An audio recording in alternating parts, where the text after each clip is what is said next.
Another night when a strange raft with a small house appeared in the fog in front of his boat. What he found inside didn't just save him from death. It changed his life forever. Subscribe and write in the comments which country you're watching from. The smell of salt and diesel had once meant morning to him.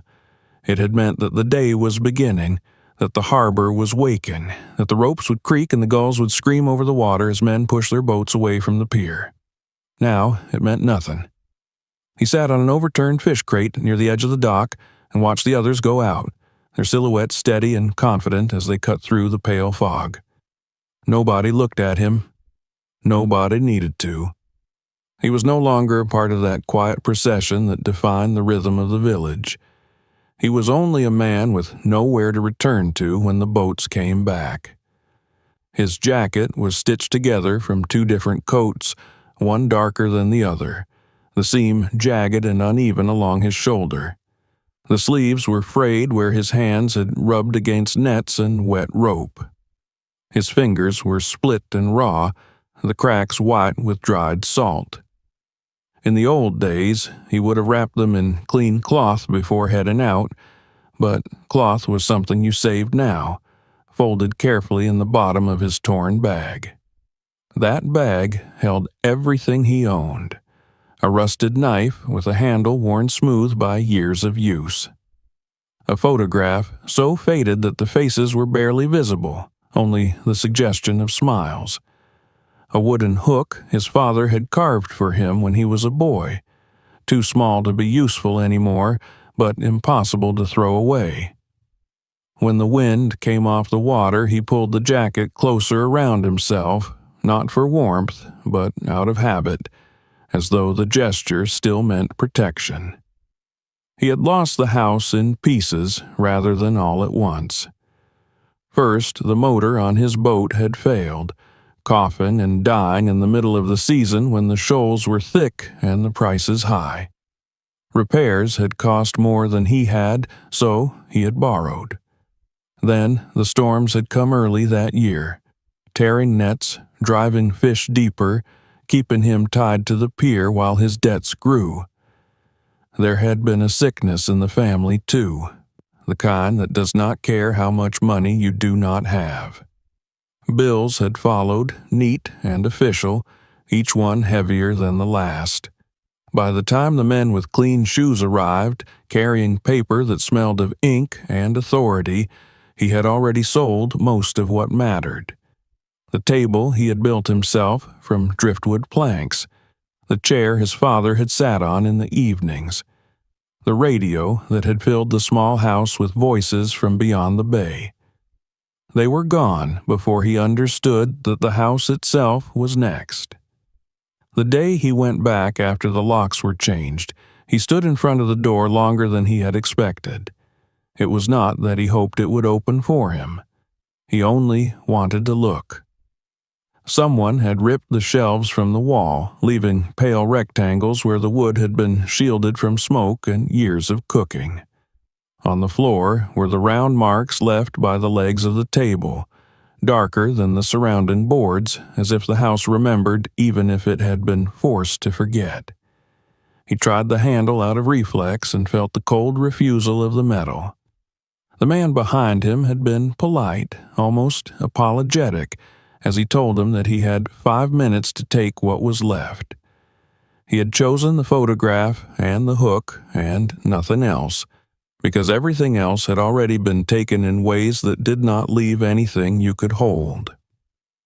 At first, he had slept on the dock, curled between coils of rope like a dog that knew where it was allowed to be. But the nights were loud with footsteps and laughter, and he woke every time someone passed, clutching his bag to his chest. After that, he moved on to his boat.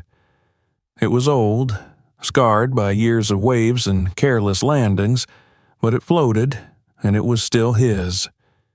He stretched a tattered tarp over the bow and tied it down with lengths of rope that had once held nets. When it rained, the water found its way through the seams and dripped onto his face as he slept. When the wind blew, The tarp snapped and shuddered until he was certain it would tear free and leave him exposed to the night.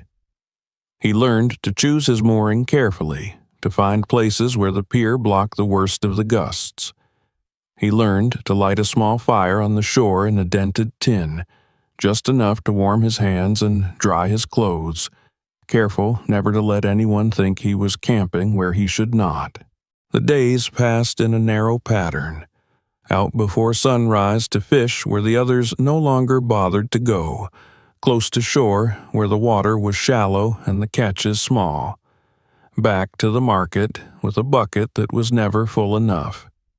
He counted coins more often than fish, his eyes dropping every time the seller's hand closed over the scales as if the metal itself were a rebuke. He could feel himself becoming invisible. People stepped around him as though he were another crate, another stain on the boards. He had never thought that losing an address could make a man fade, but it did. Without a door to close at night, he was not quite a person anymore. One night the cold cut through the layers of his jacket and tarp as though they were made of paper.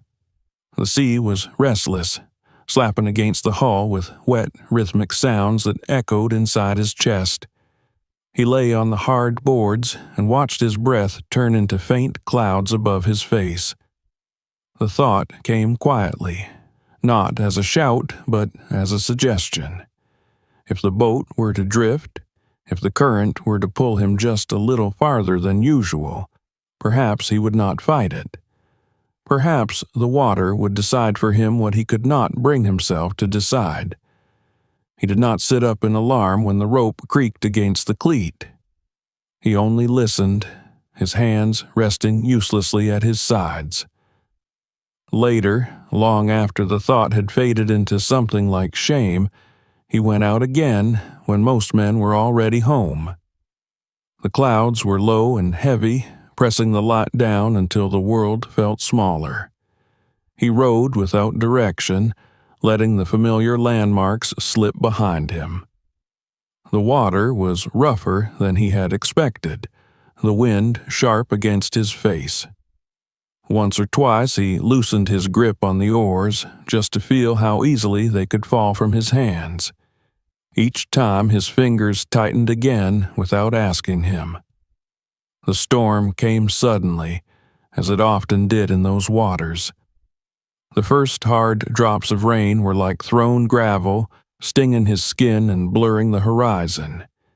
He turned the boat back toward the faint line where he knew the shore must be, though he could not see it. Waves lifted the bow and dropped it again with a violence that made his teeth knock together.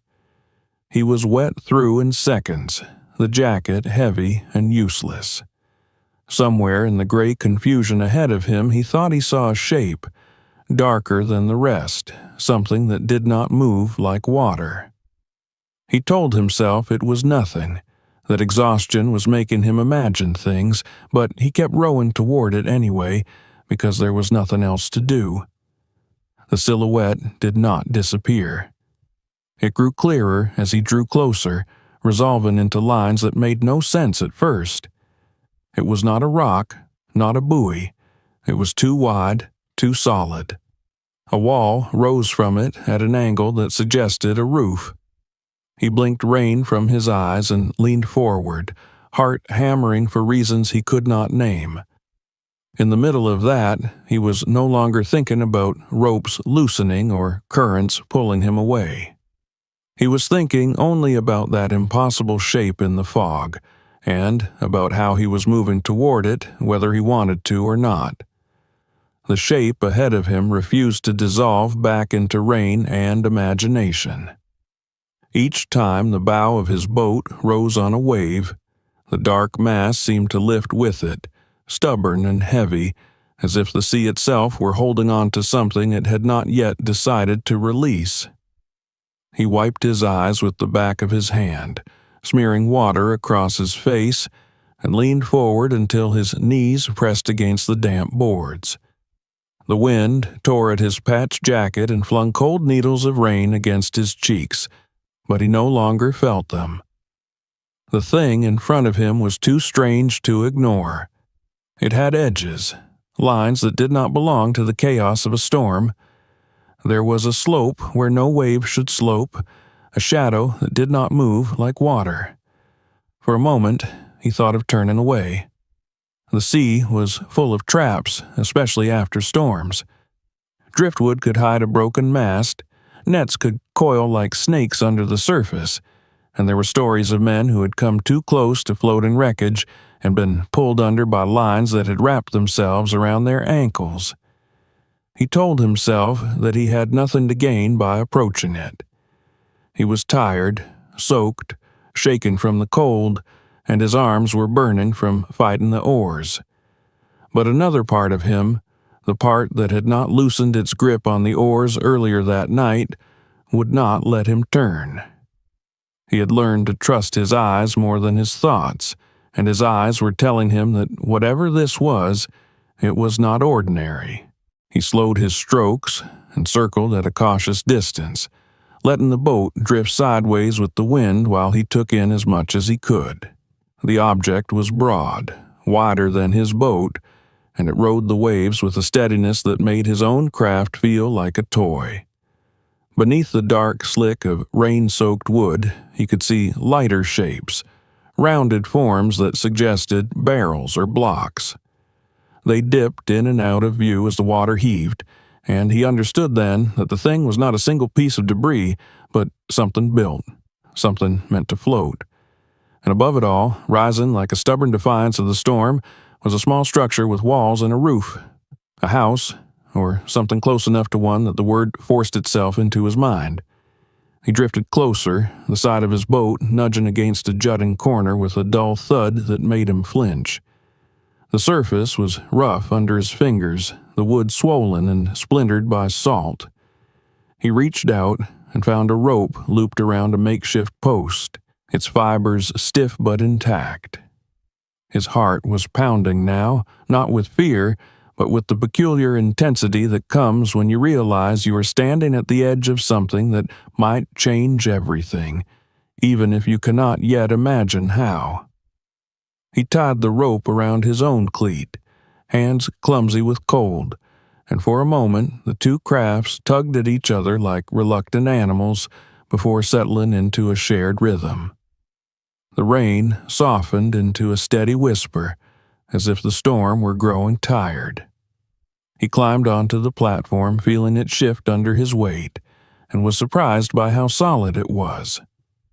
The boards were uneven and mismatched, scavenged from a dozen different places, but they had been fitted together with care. He could feel it in the way the structure absorbed the force of the waves instead of shuddering against them. The small house loomed in front of him, its door swollen shut by moisture, the outline of its frame dark against the gray of the sky. He hesitated, his hand hovering over the latch, suddenly aware of how quiet it was inside his own head. There were no voices telling him to be careful, no arguments weighing the risks. There was only the simple, physical fact of the door and the life that might or might not be behind it. When he pushed, the door did not move. He braced his shoulder against it and tried again, feeling the wood resist, then give a little with a tired groan. A smell reached him that made his throat tighten in a way he did not expect. It was not the stench of rot or stagnant water. It was smoke, old and faint but unmistakable, mingled with the dry sweetness of wood that has been sheltered from the rain. He forced the door wider and stepped inside, ducking his head as if entering a low room in a forgotten house on shore. The interior was dim, lit only by the pale reflection of the storm outside, but it was enough to see that the place was not abandoned in the way debris usually was. A folded piece of cloth lay on a narrow bench, its edges aligned with a care that had nothing to do with chance.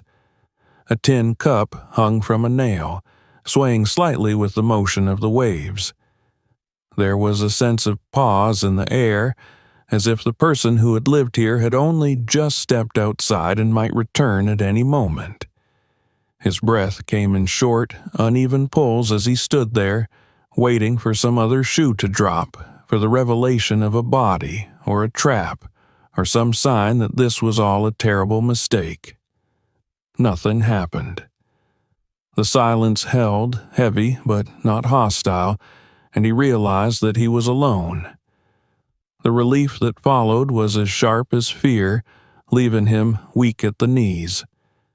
He leaned against the wall and closed his eyes for a moment, letting the steady creak of the floating structure sink into him.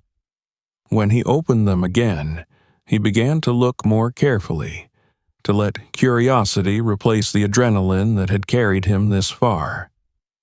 Outside, the rain eased further, thinning into a mist that made the world feel blurred at the edges. He stepped back onto the platform and walked its perimeter, gripping the low railing that ringed the structure. The sea had plastered shells and bits of weed to the underside of the boards, but the upper surface was cleaner, as if someone had swept it not long ago. He noticed the way the support barrels were tied in pairs, their knots doubled and protected from chafing. He knelt and ran his fingers along a seam, feeling the packed fibers that had been pressed into the gaps between planks to keep water out. Whoever had built this had not been improvising. This was the work of a man who had planned to be here for a long time. Near one corner, he found a set of faded marks where another rope had once been secured.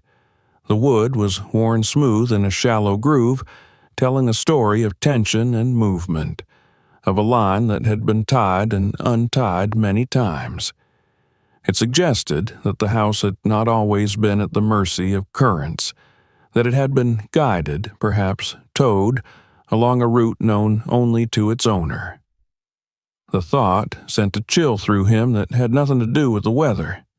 If someone had lived here by choice, had they simply disappeared into the sea, leaving their floating home to wander until it met him in a storm?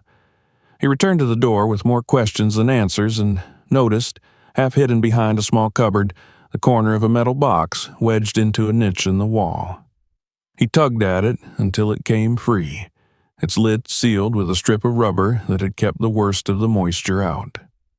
Inside was a bundle wrapped in oilcloth, the fabric stiff and darkened with age.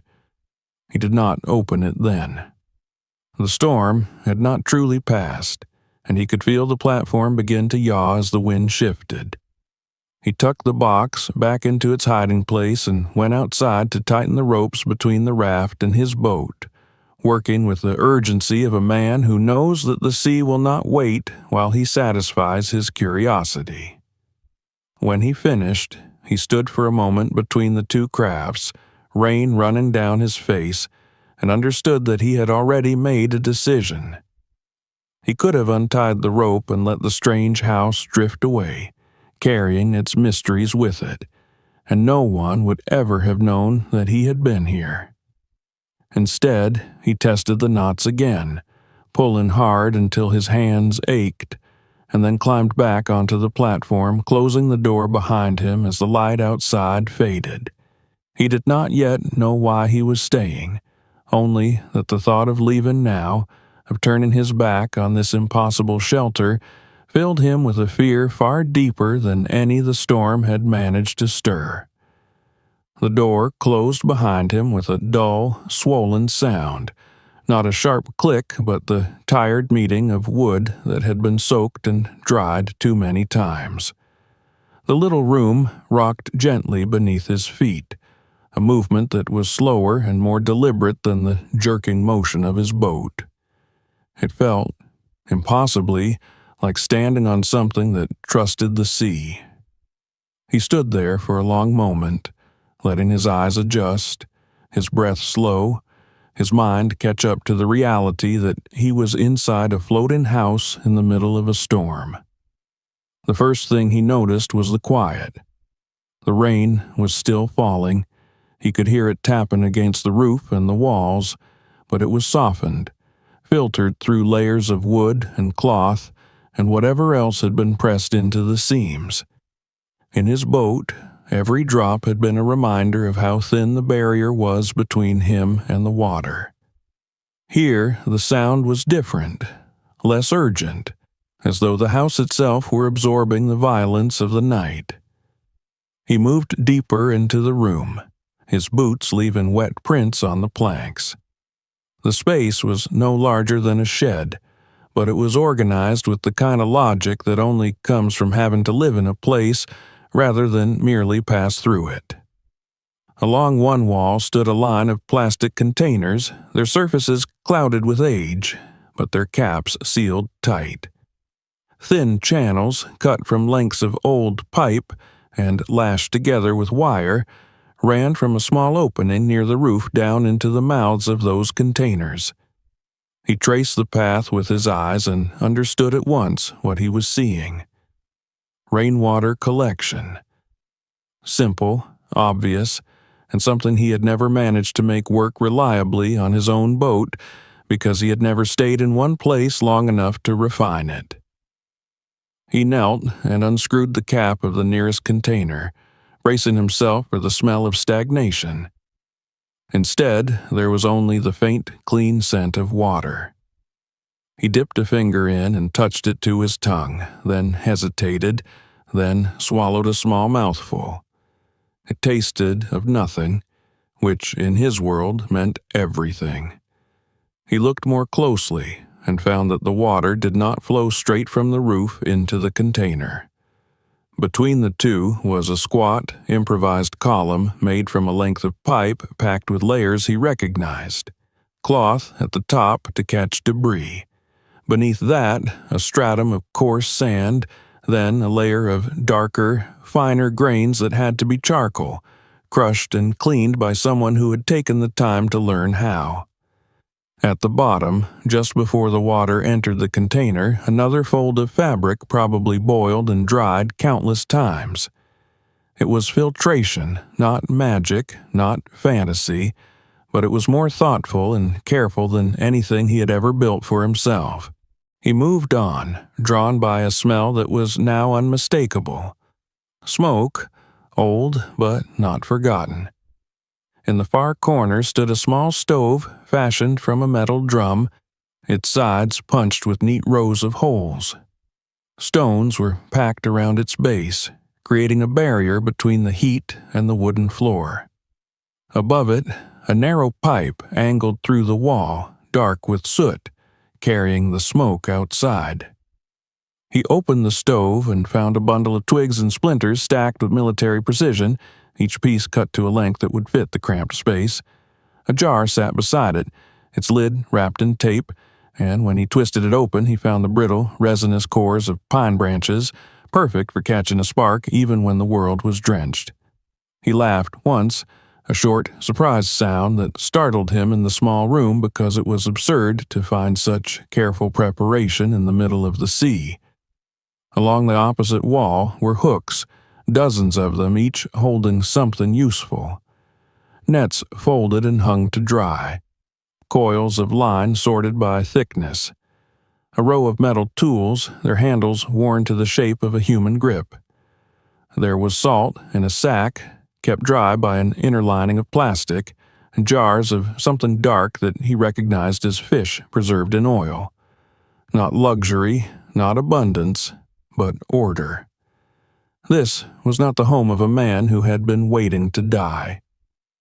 He returned to the metal box he had discovered earlier and pulled it free again, setting it on the bench with a reverence he did not yet understand. The oilcloth wrapper came away with a soft, tearing sound, revealing a stack of papers yellowed at the edges. They were not the kind of plans you saw in books or offices. The lines were drawn in pencil, reinforced with ink where the hand had gone over them again and again. Diagrams of joints and braces, arrows marking the direction of prevailing winds, notes in cramped handwriting about how to reinforce a beam before the monsoon season, about where to place extra ballast when the water grew rough.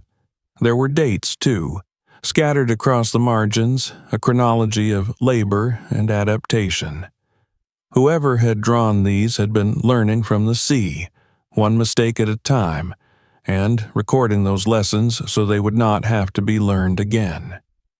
He found himself scanning the pages for a name, some way to turn the invisible builder into a person he could imagine. There were initials here and there, pressed hard into the paper as if the hand that wrote them had needed to assert its existence. He whispered them aloud, awkwardly, feeling foolish but unable to stop. It was the first time he had spoken in hours.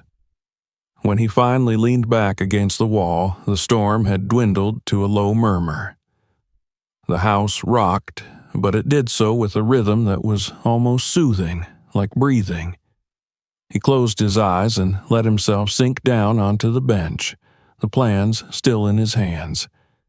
He thought of the tarp on his boat, snapping in the wind, of the way water had crept under his collar and along his spine, of the nights he had counted the seconds between waves to distract himself from the cold. Here the air was warmer, not because of fire, but because the walls held on to heat, held on to the simple fact of being enclosed. He slept without deciding to. His body took the opportunity before his mind could object, and when he woke it was not with the usual jolt of fear, but with a slow, disoriented sense of having been somewhere else. For a moment, he did not know where he was, and then the filtered light through the small window reminded him. He pushed himself upright, stiff and sore, and listened. The sea was still there, of course, but it was quieter, calmer, as if the night had passed and taken its worst with it. He opened the door and stepped out onto the platform. The fog had lifted, revealing a pale sky streaked with the first hints of dawn. His boat floated where he had tied it, obedient and small beside the larger structure. He could see now, in the honest light of morning, how much care had gone into the house. The boards had been chosen not for their beauty, but for their resilience. The fastenings doubled where stress would be greatest. He ran his hand along the railing and felt the smoothness where someone had sanded away a splinter that might have cut skin months or years ago. Inside, he brewed water from the container in the little stove, marveling at how easily it caught, how little smoke escaped into the room. He drank slowly, savoring the neutrality of the taste. It was the taste of survival, of something that could be depended on. The plans lay open on the bench, their corners lifting and settling with the motion of the house. He bent over them again, tracing the lines, reading the cramped notes until the hand behind them began to feel familiar, almost present. He wondered where that person was now, whether the sea had taken him or whether he had simply chosen another direction, leaving his floating home behind. When he finally stepped back outside, the sun had risen enough to turn the surface of the water into a broken mirror. He looked from his boat to the house and back again, the question forming without words. He had come here by accident, carried by a storm and a moment of weakness that had almost been the end of him. He did not know how long he could stay, or what would happen if the currents changed and dragged this strange refuge away from everything he knew, but he did know, with a certainty that surprised him, that he was not ready to let it go. Not yet. The question that had formed in him at dawn did not demand an answer right away. It hovered at the edge of his thoughts while he moved between the raft and his boat, carrying over the few things he owned, feeling faintly like a trespasser in a house that did not yet belong to him. He set his torn bag on the bench, tucked the photograph and the carved hook into a dry corner, then stood in the middle of the room and listened to the way the structure creaked beneath his weight. It did not feel like the brittle, anxious groan of his boat. It felt slower, as though the house were considering the sea before answering it. He did not tell himself that he was moving in. He told himself that he was only resting, only using the shelter for a day or two until he could think clearly again. Yet the gestures betrayed him. He wiped the bench clean of salt with the hem of his jacket. He coiled his spare line and hung it on an empty hook. He propped the door open to let the damp air escape, then closed it again when the wind shifted, adjusting the latch until it fit more snugly. Each small act was a claim, quiet and undeniable. The raft, for all its solidity, was not without flaws. When the sun rose higher, he found thin lines of light where the roof met the wall, and when he poured water through the filtration column, he saw a slow drip forming beneath the second container. He knelt and watched it fall, counting the seconds between drops, calculating how much he would lose if he ignored it. He did not. He fetched the plans, spread them out, and began to match the lines on paper to the reality under his hands.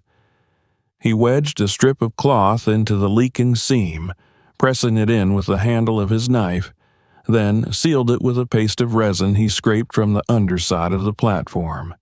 It was not elegant, but it was effective, and when he wiped his hands on his jacket, he felt something like pride. By midday, the sea had settled into a low, glassy swell. He untied his boat and rowed a short distance, keeping the raft in sight as he dropped his nets. It felt strange to fish with a house behind him instead of a pier, to know that when he pulled the lines in he would not have to choose between selling the catch and eating it. He worked methodically, the way he always had, but now there was a purpose behind each movement that went beyond survival. He was gathering not just for the day, but for a future that had been unimaginable the night before. When he returned, he followed the instructions in the margin of the plans to clean and dry part of the catch for storage. He split the fish, salted them carefully, then threaded them onto the hanging lines near the stove where the air was warmest. The room filled with the clean, sharp smell of preservation, a scent that belonged to kitchens and seasons, not to the precarious life of a man sleeping under a tarp. He worked until his shoulders ached, and when he finally sat down to eat a portion cooked over the little stove, he realized that he was not thinking about the end of the day. He was thinking about the next. The nights were still cold, but they were different now. He lay on the bench with the door closed, the filtered sounds of the sea around him, and the darkness felt contained, shaped by the walls. He woke when the raft shifted or when the wind rose, but he did not wake in panic. He woke as a man wakes in his own room, attentive but not afraid. Once, in the early hours before dawn, he found himself speaking softly into the space, as if the house were a person he did not want to disturb. He did not remember the words afterward, only the sense that he had not been entirely alone. Days passed in this pattern, each one layering habit over uncertainty. He repaired a loose board on the platform using a piece of driftwood he had hauled up from the water, trimming it with careful strokes of his knife until it fit. He reinforced a corner brace according to the plan, adding a second length of wire where the waves struck hardest. The work was slow and often frustrating, but it absorbed him in a way that nothing had since he lost his home. When his hands were busy, his mind did not wander back to the night when he had loosened his grip on the oars. The sea continued to offer him its small trials and mercies.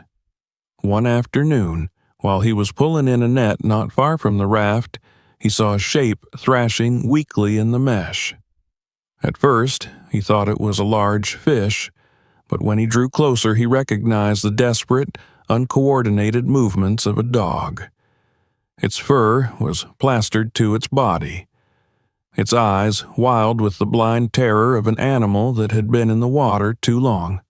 He dropped the net and leaned over the side, speaking without thinking, his voice low and steady. The dog snapped at him when he tried to free it, his teeth grazing his skin, but he held on, ignoring the sting, and eventually the mesh gave way. He carried the trembling bundle back to the raft and wrapped it in the spare cloth he kept near the stove. The animal's body was rigid with cold, its breath a series of thin, rattling gasps. He fed it small pieces of fish when it was able to swallow and kept the stove burning longer than he could afford, afraid that if the fire went out, the life in his arms would go with it. When the dog finally lifted its head and licked his fingers, he laughed again, the same short, startled sound, and felt tears he had not invited slip down his face. From then on, the raft was not only a house. It was a place of rescue, whether he had planned it or not. He did not seek out more strays, but the sea had its own way of delivering them. A week after the dog, he found a seabird tangled in a length of line, its wing bent at an angle that made his stomach tighten. He cut it free and set its bones as best he could, fashioning a splint from 2 sticks and a strip of cloth. He made a small box in the corner of the room, lining it with the dry grasses he kept for insulation, and placed the bird there. It glared at him with a bright, furious eye, but it did not try to escape. As he tended to these small lives, he noticed something in himself that he had not felt in a long time. The thought of drifting away, of letting the current decide for him, receded until it was no longer a presence but a memory. He still grew tired, still felt the weight of his losses when the work was done and the night closed in, but the darkness was different now. It was not empty. It was filled with the soft sounds of breathing, with the crackle of a stove he had built to last, with the knowledge that he would have to wake in the morning because something depended on him.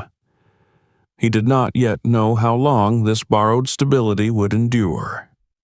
He only knew that the raft held him, that the routines he was building were fragile but real, and that each day he stayed was another day the sea had not taken him.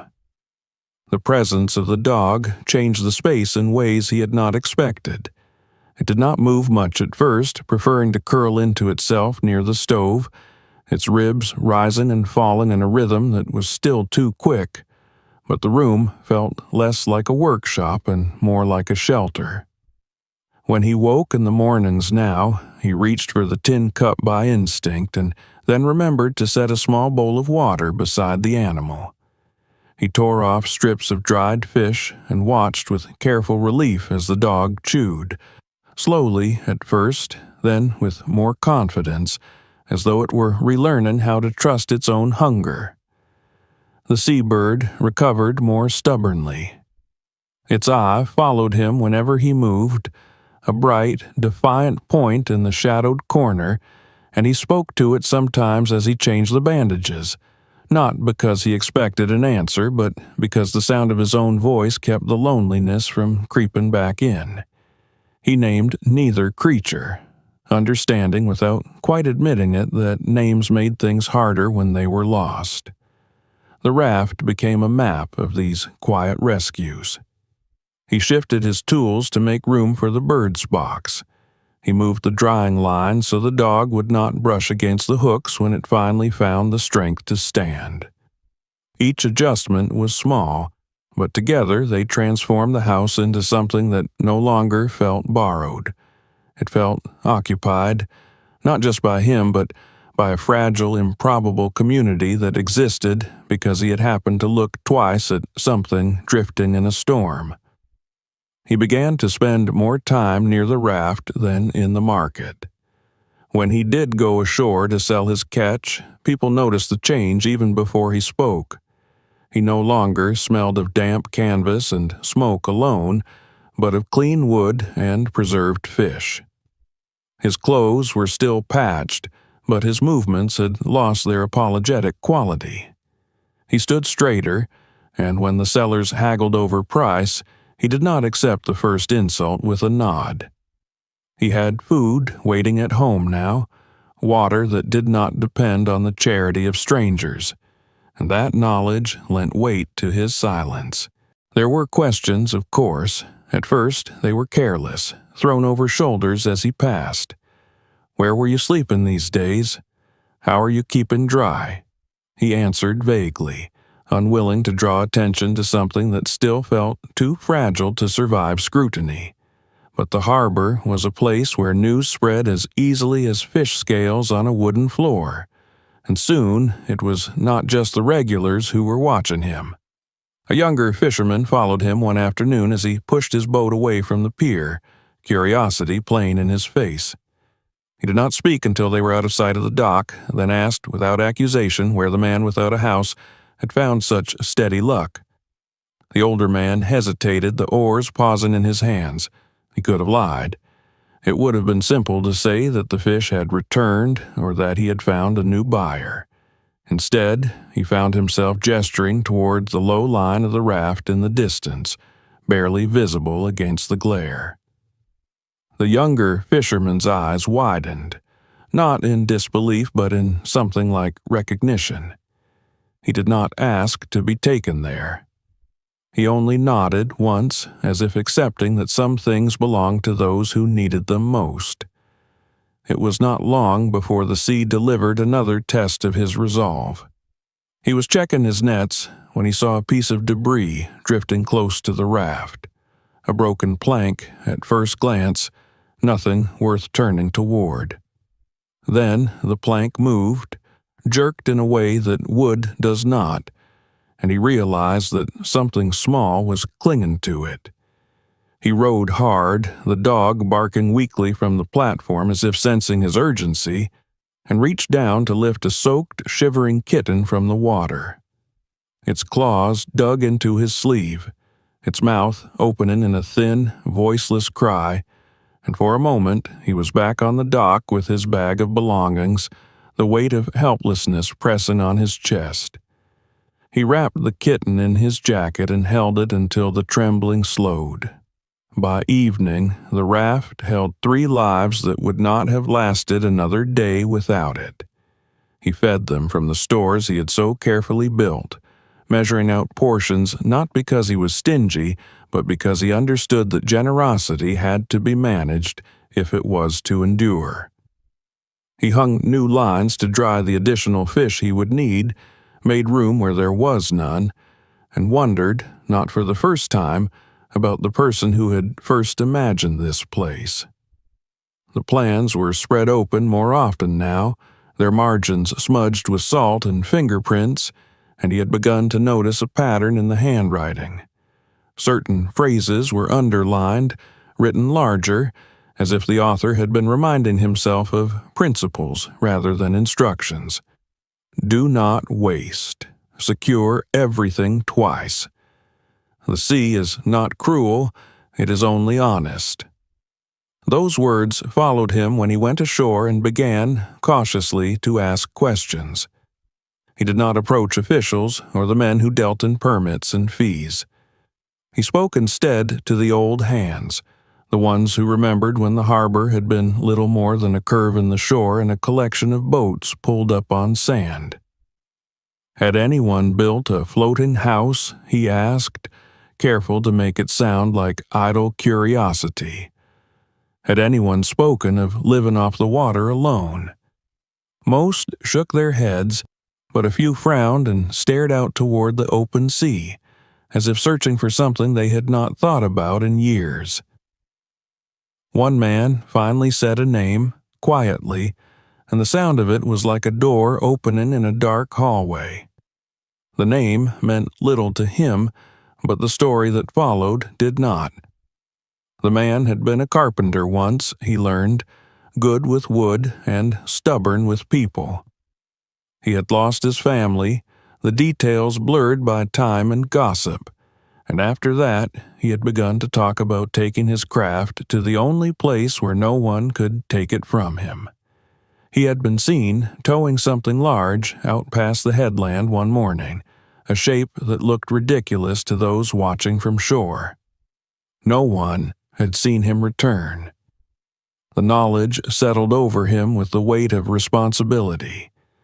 He was not simply squatting in a convenient shelter.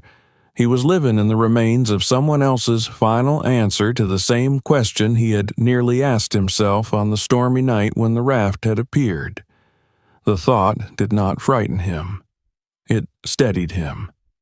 He took the plans from their box that evening and smoothed them carefully, as if the man who had drawn them were watching, and promised nothing aloud except that he would not waste what had been given. As the days went on, the raft became less of a secret. People noticed it from the pier, a square silhouette against the shimmer of the bay, and they began to talk. Some laughed, some shook their heads, some whispered about illegality and risk. He pretended not to hear, but the murmur reached him even through the walls of his floating house. Once he found someone taking photographs with a phone, the lens pointed toward the animals sprawled on the platform in the sun. He met the stranger's gaze without speaking, and the man looked away first. At night, after the stove had burned down and the room was filled with the soft sounds of breathing, he lay awake and wondered how long it would be before someone decided that what he had built, what he was becoming, was a problem that needed solving. The sea had carried him this far. He did not know yet what would happen when the shore began to notice. The first sign that the shore had begun to take an interest in his floating life did not come with raised voices or official seals. It came in the form of a man in a clean jacket who stood at the edge of the pier one morning and watched him tie up his boat. The man did not fish. He did not buy or sell. He held a clipboard under his arm and wore shoes that were too polished for a place where scales and brine stained everything they touched. When their eyes met, the man nodded, as if marking a point on an invisible list, and turned away without a word. 2 days later, a notice was taped to a post near the market stalls. It was printed on thin paper that curled in the damp air, the language clipped and impersonal. Unauthorized structure, obstruction of navigable waters, requirement to remove. He read it twice, then a third time, not because the words were hard to understand, but because he wanted to be sure they were meant for him. There was no name, only a reference number and a date. It felt like the day he had stood before his locked door, confronted by the fact of his erasure, except this time the thing being erased was the first stable shape his life had taken in months. He did not go to the raft that morning. He stood on the dock and watched the tide turn, the dog's bark faint in the distance, and felt the familiar tightening in his chest. He had known this would come. He had not known how quickly or how little it would take. By noon, he was walking up the cracked steps of the administrative building, the plans folded into his jacket pocket like a talisman he was afraid to touch. The building smelled of paper and floor cleaner, a scent that had nothing to do with the sea. He was directed from one desk to another, his words dissolving into a series of gestures that meant, wait here, come back later, speak to someone else. When he finally sat across from a woman who looked as tired as he felt, he spread the plans out between them, his hands trembling slightly despite his efforts to steady them. He told her about the filtration system, about the stove, about the way the raft had held through the storm when his boat had not. He did not speak of the night he had almost let go of the oars, but his voice carried the weight of it anyway. She listened with the expression of someone who has learned how to listen without absorbing, nodding at the appropriate moments, then pointing to the place on the notice where it said the structure was not registered, not insured, not permitted. She did not say that it would be destroyed. She said it would be removed. The difference, she seemed to think, was kindness. He left with a stack of forms that asked for proof he could not provide. Address, ownership, permanent mooring. He held the papers loosely as he walked back to the harbor, the words blurring in front of his eyes until they became nothing but shapes. On the water, the raft looked the same as it always had, solid and unassuming, the dog sprawled on the platform with its nose between its paws. He climbed aboard and sat on the bench without moving for a long time, the forms in his lap like an accusation. He did not know what to do with the anger that followed. It was not loud. It did not demand release. It sat in him like a weight, pressing on places that were already bruised by memory. He thought of the carpenter who had vanished, of the careful notes in the margins of the plans, of the nights when the stove's heat had been the only thing keeping the cold from creeping into his bones. He folded the papers and set them aside, aware that ignoring them would not make them disappear. The morning the boats came, the harbor was already awake. He saw them from a distance, their hulls painted in the neutral colors of authority, the men aboard moving with the practiced efficiency of people who do not doubt their right to be where they are. He untied his own boat and rowed hard toward the raft, a sense of urgency propelling him faster than fatigue ever had. The dog sensed his agitation and paced the platform, whining softly, while the bird rustled in its box and the kitten clung to his shoulder when he lifted it. The officials did not shout. They did not need to.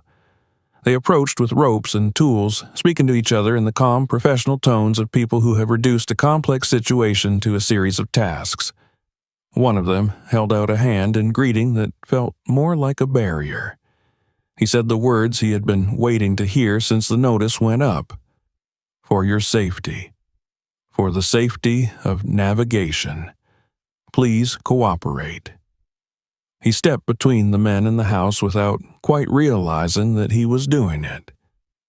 His voice surprised him when he spoke, loud and steady in the open air. He told them about the water he drank, about the stove that did not set the raft on fire, about the animals that would not survive another night in the sea.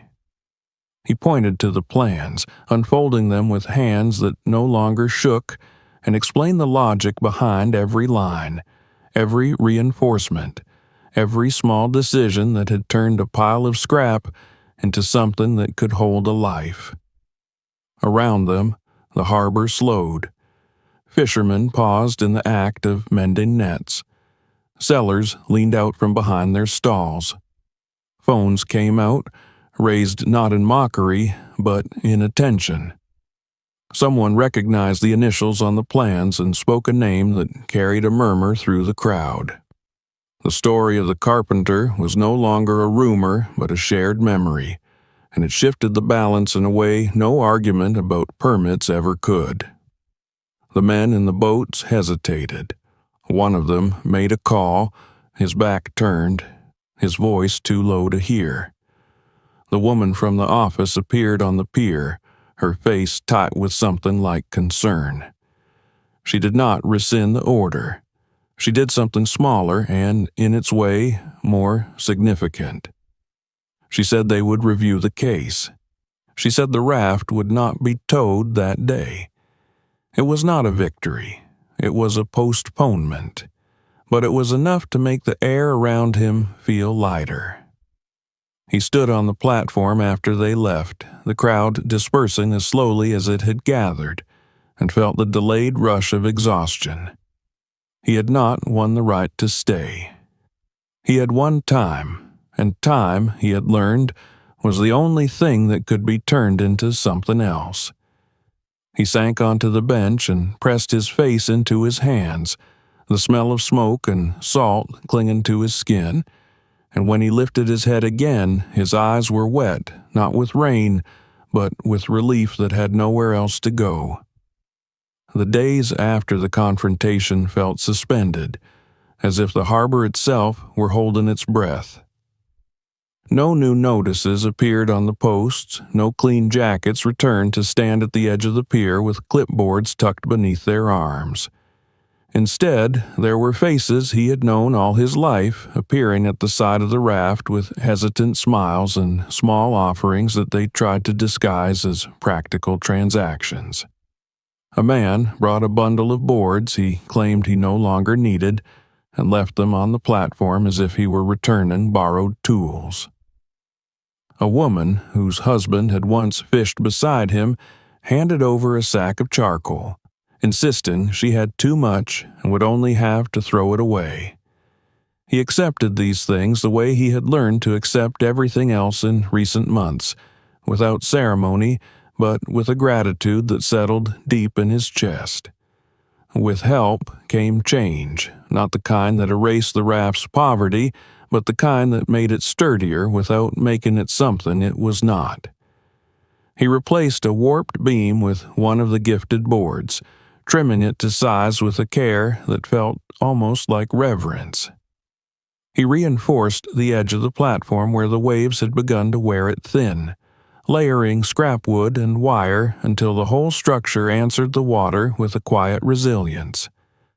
The dog lay in the sun while he worked, its coat thicker now, its eyes following his movements as if they were a story it did not want to miss. The bird had begun to test its injured wing, stretching it in brief, awkward motions that filled him with a cautious hope, and the kitten had claimed a corner of the bench as its own, its small body a constant, improbable weight. He no longer went to shore with the sense that he was trespassing. When he brought his catch to the market now, there were nods and murmured greetings, hands that lingered on his arm in a way that was not quite charity and not quite friendship. He paid back in fish what he could not in coins, leaving a string of silver bodies on a neighbor's table without explanation. He helped mend a torn net, lifting the work with the same quiet competence he had once taken for granted. It was not forgiveness that the harbor was offering him. It was recognition. One afternoon, he sat alone in the raft and unfolded the plans again, tracing the initials in the corner of the page with the pad of his thumb. The story, he had learned, was incomplete, a collection of impressions rather than a record, but it was enough. The carpenter had lost more than he could carry on land, and had taken his craft to the only place where loss did not require permission. He had built a life that the sea itself had eventually claimed, leaving behind not a grave but a vessel for someone else's survival. The fisherman cut a small piece of wood from one of the offcuts and carved the initials into it, the strokes slow and deliberate. He fastened the plaque to the wall above the bench where he slept, not as a monument, but as an acknowledgment of continuity. He was not the first man to be saved by this raft, and he would not pretend to be the last. The system did not vanish. It lingered in the background, a presence as real as the tide, but it changed its posture. An inspector came one morning with a form that was shorter than the others had been, its questions more like an invitation than a demand. Temporary mooring, maintenance requirements, conditions that felt less like a verdict and more like a conversation. He signed with the same hand that had once trembled over a notice of eviction, and felt the difference in his grip. Life settled into a rhythm that was no longer borrowed. He woke with the light and stepped onto the platform to test the wind, to read the water the way he always had. But now the raft answered him in a language he was learning to speak fluently. He checked the filters, replenished the charcoal when it was spent, made small adjustments that were invisible to anyone but him. He fished not with desperation but with discipline, choosing his times and places, bringing back enough to feed himself and his improbable household, and still leave a little on the tables of those who had stood beside him when the ropes had been tightened. The rescues did not stop. The sea continued to shed its casualties, and he continued to gather them whether they had 4 legs, 2 wings, or none at all. Sometimes it was nothing more than a piece of flotsam he hauled aboard and repurposed into a patch or a brace, but each act was an affirmation of the principle that had drawn him here in the first place. Do not waste. Secure everything twice. The sea is not cruel, it is only honest.